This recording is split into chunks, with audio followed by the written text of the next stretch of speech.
Cher toi, ta lettre du jour a pour titre « Ton cœur, un jardin ou une prison ». Tu sais, ton cœur est le siège des rêves que Dieu a écrits pour toi avant que les premiers fondements du monde furent posés.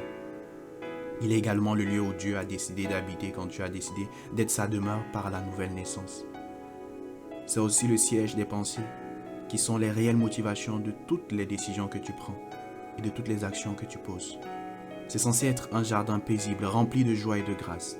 C'est censé être un lieu de paix, une demeure sûre pour l'Éternel ton Dieu.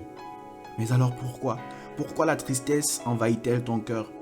Pourquoi est-elle une source d'eau salée, en référence à tes larmes, au lieu d'être une source d'eau vive?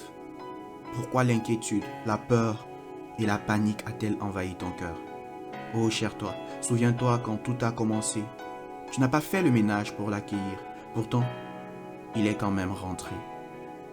Ce qu'il veut, c'est de penser tes blessures. C'est de penser les blessures que tu as pu accumuler sous le poids de la vie, aussi profonde soit-elle.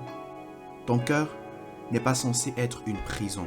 Alors, libère les locataires ou les prisonniers de ton cœur en utilisant la clé du pardon. Laisse l'Esprit de Dieu prendre le total contrôle. Laisse-le penser tes blessures. Laisse-le être l'auteur de nouveaux rêves encore plus glorieux que ceux que tu as perdus. Tu veux aller mieux?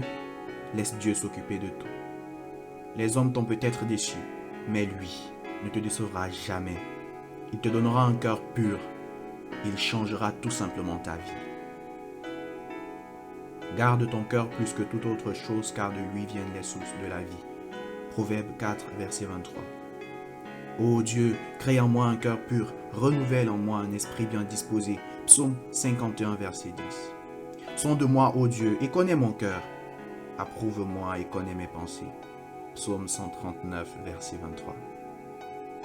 Que Dieu te bénisse abondamment.